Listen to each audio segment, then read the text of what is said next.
kemuliaan, kesuksesan dan kebahagiaan kepada jin dan manusia hanya dengan amal agama. Amal agama yang dicontohkan oleh baginda Rasulullah SAW. Ini telah dibuktikan oleh orang-orang dulu di zaman para sahabat. Para sahabat telah mengikuti kehidupan Rasulullah SAW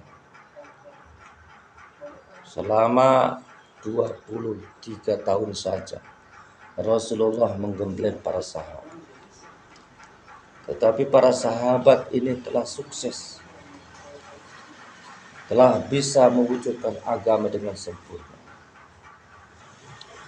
Maka wujud agama dengan sempurna ini ketika mewujudkan sifat-sifat yang ada di dalam diri. Maka sifat-sifat sahabat yang mulia ini telah nampak, telah tidak terpisahkan dengan dirinya, dengan jiwanya. Karena yang namanya sifat itu tidak bisa dipisahkan dengan zat. Sifat gula manis. Manis ini tidak bisa dipisahkan dengan gula. Sifat garam asin. Asin ini tidak bisa dipisahkan dengan garam. Sifat lombok atau cengek pedas. Sifat pedas ini tidak bisa dipisahkan dengan cengek. Maka sifat mulianya para sahabat ini tidak bisa dipisahkan dengan jiwa-jiwanya para sahabat. Artinya melekat, tidak bisa terpisahkan. Seperti air yang dicampur gula, dirasakan manis, maka nggak bisa dipisahkan gitu. Masya Allah. Maka ini perkara sudah janji Allah sampai akhir zaman, sampai hari kiamat.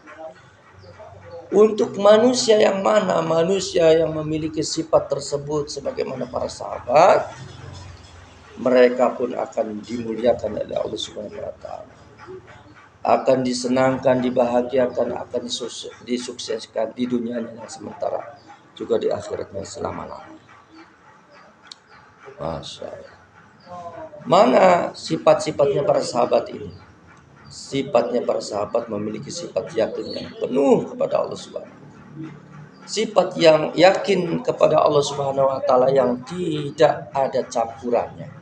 Yakin yang penuh dengan kalimat la ilaha illallah Muhammadur Rasulullah.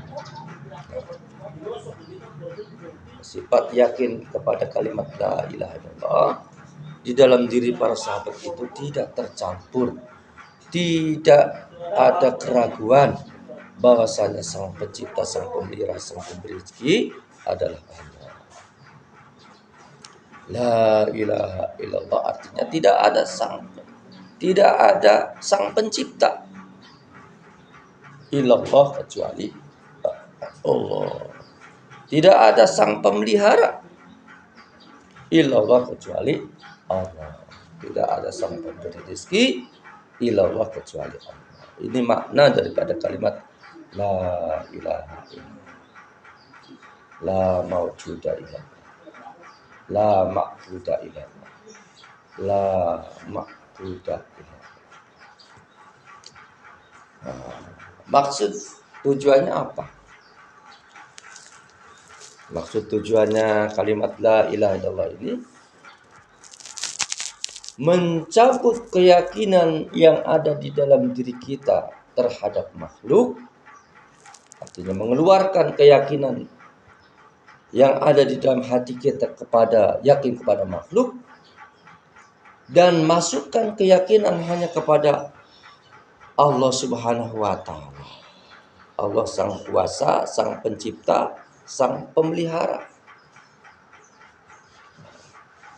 Selain Allah adalah tidak kuasa, tidak bisa memberikan manfaat, juga tidak bisa memberikan mudarat. Yang kuasa memberikan manfaat, yang kuasa mendatangkan madarat hanya Allah. Inilah kalimat la ilaha illallah. Apa sih untungnya orang yang punya kalimat la ilaha illallah dengan murni di hatinya?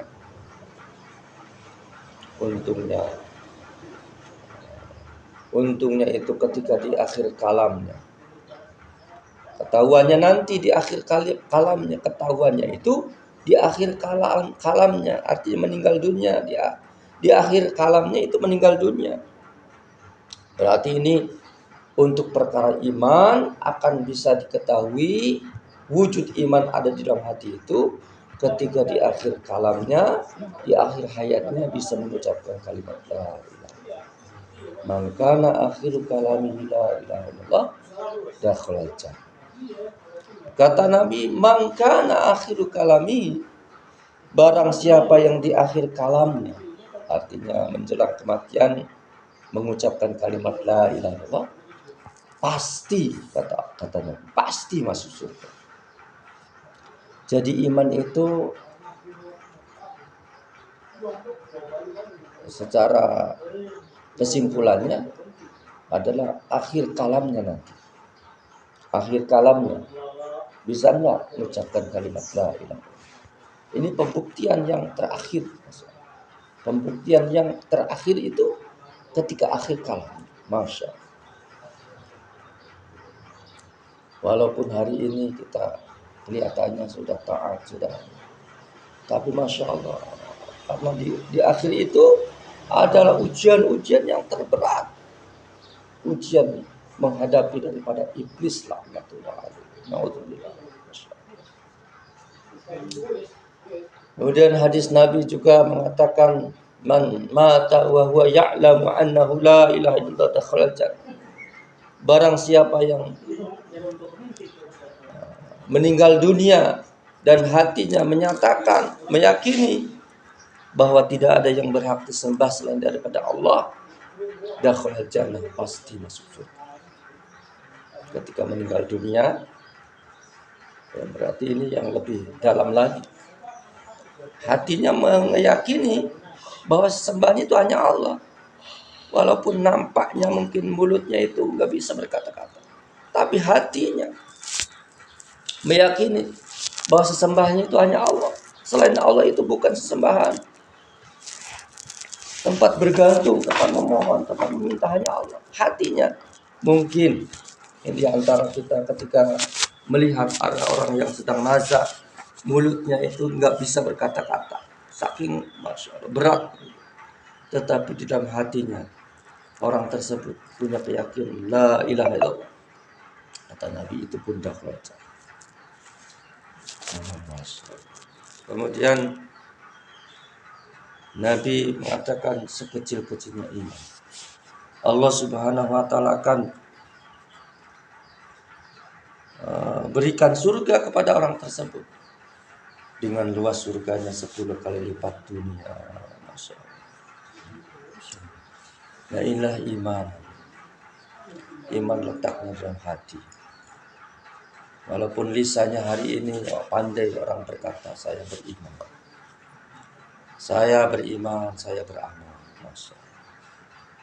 Tetapi dua hadis tadi, akhir kalamnya bisa mengucap kalimat la ilaha illallah, kematiannya di dalam hatinya meyakini bahwa tiada yang berhak disembah selain daripada Allah. Masya Allah.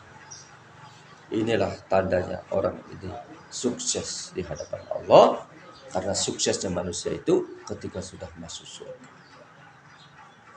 Kalau belum masuk surga, walaupun pasti masuk surga orang beriman itu, orang Islam itu, tetapi itu namanya belum sukses. Dan orang yang terakhir masuk surga itu, terakhir masuk surga setelah beribu-ribu dimasukkan ke dalamnya. Itu harus sukses juga. Orang yang sudah masuk surga baru sukses. Tetapi ketika dimasukkan ke dalam neraka terlebih dahulu, berarti dia mengalami kegagalan terlebih dahulu. Allah. Maka cara mendapatkan berkat ini tidak ada cara lain, hanya dengan cara usaha. Usaha iman. Usaha iman. Usaha iman ini dengan mendakwahkan iman. Bicara kebesaran Allah. Bicara amal cara Nabi. Bicara kalimat la ilaha illallah. Sesembahan itu hanya Allah. Jangan ada tunduk patuh kepada selain Allah. Kemudian dakwah itu adalah bukan bicara sendirian, tapi ada lawan bicara. Itu namanya dakwah. Jadi yang namanya dakwah itu bukan bicara sendiri, tetapi ada lawan bicara. Tidak seperti zikir. Zikir mah la illallah, la illallah, beribu-ribu, tapi nggak ada lawan bicaranya. Itu pun bagus.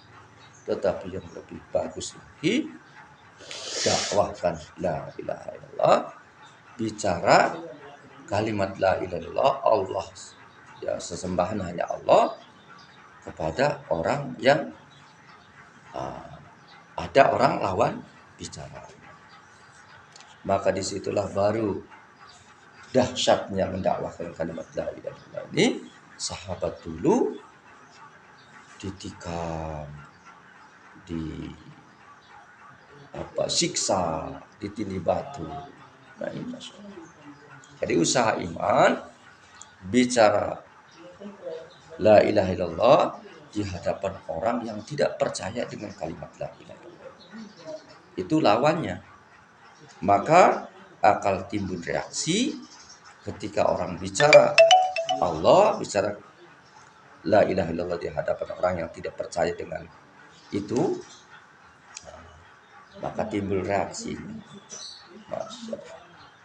Hari ini kita nggak sampai seperti para sahabat, tetapi paling-paling ya dicuekin, paling-paling ya melengos, yang itu edan ngomong la ilaha illallah, la ilaha terus.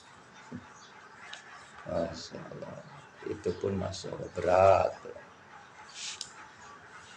Maka apabila kita mengusahakan iman dengan cara seperti itu, mendakwahkan kalimat la ilaha illallah di hadapan orang yang lalai, maka kita akan naik iman. Dan kita berdoa kepada Allah Subhanahu wa taala akan diberi hakikat iman. Rangkaian daripada kalimat la ilaha illallah adalah Muhammad Rasulullah. Artinya Nabi Muhammad adalah peseru Allah. Maksudnya adalah kita harus yakin dengan mengikuti jalan kehidupan Rasulullah, maka kita akan sukses, jaya, bahagia. Maka kehidupan Rasulullah yang kita tiru 24 jam, dalam kehidupan 24 jam cara Rasulullah. Ada sunnah adat, sunnah ibadat, sunnah dakwah. Sunnah suro, sunnah siro, sariro. Suro itu ya gambaran Nabi, pakaiannya, mukanya, ataupun ya termasuk memelihara janggut itu sunnah. Itu suro. Kemudian siro itu perjalanan hidupnya, aktivitas hidupnya dalam kesehariannya. Maka seperti makan, minum, tidur itu kalau kita lakukan dengan cara Nabi berarti sunnah suro, sariro. Jual beli, perdagangan dan pergaulan itu pun termasuk sunnah siro. Kemudian sariro, yang lebih tinggi lagi adalah sunnah fikir. Fikir bagaimana memikirkan manusia supaya tidak ada orang yang celaka. Sunnah sirah, fikir Rasulullah SAW. Bagaimana supaya setiap manusia itu selamat daripada azabnya Allah Subhanahu wa taala. Masya Allah. Kemudian cara mendapatkannya yaitu dakwahkan pentingnya dakwah sunnah. dakwah sunnah. Nah, kita jangan malu-malu. Jangan malu-malu di hadapan orang yang belum mengamalkan sunnah. Itu dakwah tingkah. Kemudian 24 jam kita menghidupkan sunnah, baik surah sarirah. Kemudian kita berdoa kepada Allah Subhanahu wa taala agar diberi taufik, kekuatan untuk bisa amalkan sunnah. Mengamalkan sunnah itu butuh hidayah. Meletakkan topi di atas kepala berhari-hari, artinya kemana-mana gitu, itu pun hidayah. Kalau mampu berarti mendapatkan hidayah. Kalau nggak mampu berarti ya hidayahnya masih sedikit. Masya Allah. Maka kita berdoa kepada Allah Subhanahu wa taala agar diberi taufik, agar diberi kekuatan untuk bisa mengamalkan sunnah. Sahabat punya sifat sholat khusyuk khudu, sholatnya dengan konsentrasi batin, mendekatkan diri hadapan Allah Subhanahu wa taala, dan hasil daripada sholat khusyuk khudu itu bisa mencegah perbuatan keji dan mungkar. Nah, kemudian sahabat mempunyai sifat ilmu zikir, ilmunya yang dibarengi dengan zikir, ingat kepada Allah Subhanahu wa taala, sehingga hasil daripada ilmu zikir ini semakin dalam ilmunya, semakin takutnya kepada Allah Subhanahu wa taala. Kemudian para sahabat senantiasa ikramul muslimin, saling menghargai, saling toleransi kepada kaum muslimin, memuliakan. Tidak ada sifat daripada para sahabat dengan sesama saudaranya muslim itu saling mengejek, saling menjegal, saling merendahkan, saling menghina. Ini para sahabat saling memuliakan, saling mengikram, tidak saling istilahnya masa bodoh. Kemudian para sahabat ini memiliki sifat daripada sifat tasihuniyah, yaitu sifat ikhlas walaupun dia itu dizalimi, tapi karena beramalnya itu karena Allah saja, ya tidak pengaruh walaupun dizalimi. Masyaallah, seperti itu Abu Bakar As-Siddiq, itu kan memberikan nafkah kepada keluarganya, kepada saudaranya, tetapi di akhir-akhirnya malah difitnah. Abu Bakar As-Siddiq ini difitnah, maka sakit manusia namanya sakit, tapi ketika disampaikan kepada Rasulullah, jangan putuskan tali silaturahmi kepada kerabatmu, katanya. Justru malah kamu yang kemarin-kemarin itu memberi nafkahnya itu untuk kedepannya harus ditambah lagi, pemberiannya harus tambah lagi, seperti itu. Nah, ini contoh daripada sifat didikan ikhlasnya para sahabat kepada orang yang dizalimi, orang yang menzaliminya, tumbuh karena beramal itu bukan karena siapa-siapa, karena mengharap ridha Allah saja. Kemudian wujud semuanya sifat-sifat itu para sahabat itu dengan perjuangan mujahadah fisabilillah, dakwah fisabilillah, memperjuangkan keimanan dengan mujahadah, ditindih batu, diintimidasi, dibaikot, masya Allah, kelaparan dan sebagainya. Kemudian perjuangan untuk mendapatkan sholat khusyuk al-khudu, bukan sholatnya asal-asalan, tapi harus dilatih juga ilmunya, harus bagaimana ilmunya mendalami, ilmu yang menjadikan syarat rukun daripada ibadah yang sah tadi, masya Allah. Kemudian ilmu pun didasari dengan ikhtisar, mengharap pahala dari Allah Subhanahu wa taala. Ilmu yang dibarengi dengan zikir, bukan semakin banyak ilmunya semakin besar kepalanya, bukan, masya Allah. Kemudian sesama saudara muslim saling toleransi, saling tenggang rasa, kemudian saling, ini perjuangan semuanya. Maka dengan cara dakwah inilah sedikit demi sedikit sifat-sifat tadi akan wujud. Sahabat singkat 23 tahun saja digembleng oleh Nabi, kemudian wujud sempurna sifat yang ada di dalam diri. Hari ini kita mungkin sudah kenal dengan usaha ini, usaha dakwah. Sudah sekian tahun, sekian puluh tahun, belasan tahun bahkan. Tapi belum juga, gitu kan, wujud.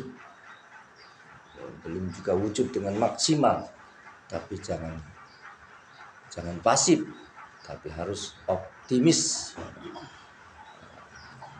Jadi harus optimis, jadikan dakwah ini maksud hidup kita, hidup untuk dakwah sampai puncak pengorbanan, sampai mati. Maka artinya jangan merasa kita ini sudah dakwah sudah cukup begitu ya. Tapi nilai akhir daripada sukses kita ini ketika kita meninggal dunia dalam posisi sedang dakwah.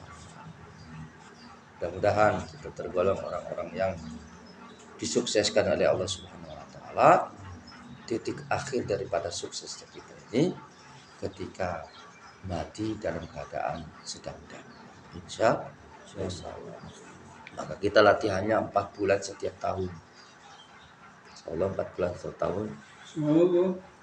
Kemudian yang belum ke India, Pak Maseh maksudnya, ketemu dengan Maseh. Kemarin disampaikan sahabat itu orang yang ketemu dengan Nabi, yang membimbing sahabat kan Nabi. Sahabat itu walaupun pernah sekali gitu berjumpa dengan Nabi, itu sahabat. Tetapi orang itu mengamalkan agama cara Nabi tapi belum pernah ketemu dengan Nabi. Itu bukan sahabat katanya. Itu baru dikatakan tabiin. Tabiin itu kan orang mengikuti amal Nabi. Kalau sahabat orang yang berjumpa dengan Nabi walaupun cuma sekali dalam kehidupannya itu. Seperti anak kecil yang baru lahir tapi sudah pernah ketemu dengan Nabi, ditemukan oleh orang tuanya. Kemudian Nabi wafat gitu. Maka itu sahabat walaupun anak kecil itu yang baru lahir pernah ketemu dengan Nabi. Sahabat namanya. Masya Allah. Maka kita jangan jadi ahbab dikatakan ahbab gitu. Tapi belum ketemu dengan yang mengarahkan dakwah ini. Nanti jangan-jangan belum diakui ahbab. Jadi insya Allah ya diniatkan supaya sebelum kita meninggal dunia kita ketemu dengan masyayikh kita yang hari ini masyayikh kita adanya di India, Bangladesh dan Pakistan. Kita subbah ke sana, bisa ketemu dan bisa salaman, bisa musafahah.